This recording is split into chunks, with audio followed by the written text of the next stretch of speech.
បាទជំរាបសួរពុកម៉ែបងប្អូនហើយដើម្បីបានជាសិប្បកម្មផ្លំច័ន្ទជ្រើសរើសយកប្រភេទកាត់ក្តារដេកជាម៉ាស៊ីនធំបែបនេះគឺលក្ខណៈពិសេសរបស់វាគឺកាត់ក្តារបានស្មើល្អហើយអត់បែកពុកម៉ែបងប្អូនអាចមើលបានបើសិនជាយើងកាត់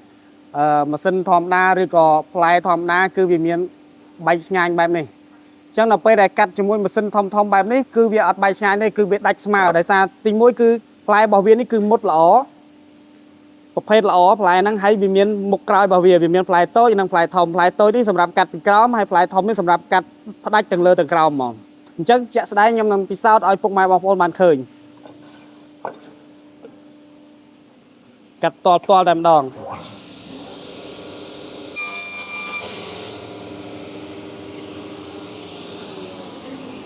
ឡូវយើងចាប់ដាក់អ៊ុតទាំងអស់គ្នាបាទខាងនេះគឺអាកន្លែងបែកមួយហ្នឹងបែកឆ្ងាយហ្នឹងហើយខាងនេះគឺកន្លែងដែលយើងបានកាត់មួយហ្នឹងគឺស្មើល្អអញ្ចឹងកាលណាយើងអ៊ុត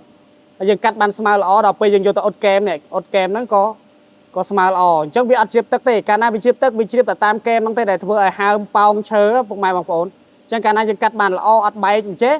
វាអត់ជ្រាបទឹកអញ្ចឹងយើងប្រើប្រាស់បានយូរអញ្ចឹងហើយបានជាសិប្បកម្មផ្លំច័ន្ទជ្រើសរើសយកម៉ាស៊ីនកាត់ក្តារដេកធំបែបនេះអត់កាត់នឹងដៃកាត់នឹងម៉ាស៊ីនតូចក៏រុញនឹងដៃទេអញ្ចឹងការបងពុកម៉ែបងប្អូនមើលបើសិនជាយើងប្រើប្រាស់នេះយើងកាត់ឲ្យបែកអញ្ចឹងយើងយកទៅអ៊ុតទៅវាទឹកវាមិនជ្រាបតាមអាបែកហ្នឹងព្រោះអា sticker នេះវាអត់ជ្រាបទឹកទេតែវាជ្រាបតែបន្តិចបែកនេះអញ្ចឹងធ្វើឲ្យពុកម៉ែបងប្អូនប្រើប្រាស់បានយូរទេឥឡូវនេះខ្ញុំចាប់ដើមតែឲ្យបងប្អូនមើលអញ្ចឹងមើលក្តារយើងនៅពេលដែលយើងកាត់ហើយគឺវាខាងនេះសខាងនេះបៃតងអញ្ចឹងត្រូវអ៊ុតកែមវាឲ្យចេញពណ៌សទាំងអស់អញ្ចឹងខ្ញុំសរសេរលេខ1នេះគឺខាងកាត់បែកហើយសរសេរលេខ2គឺខាងកាត់ដោយម៉ាស៊ីនកាត់ក្តារដេកមិញហ្នឹងដែលខ្ញុំបានបង្ហាញបងប្អូនឥឡូវចាប់ដើមអ៊ុត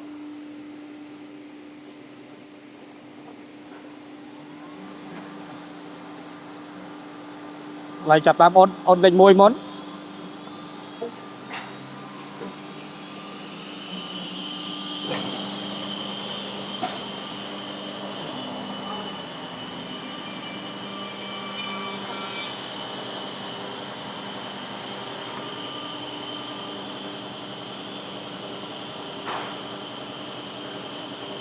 នេះបងប្អូនឃើញបែកទេ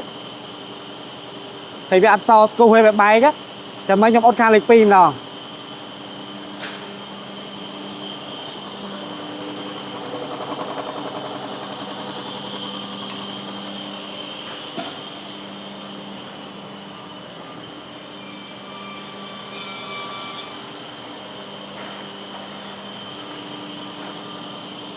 បងប្អូននេះគឺខាងលេខ2យើងកាត់បានល្អអត់មានបែកអ៊ុតទៅគឺស្មើឆេញហ្មង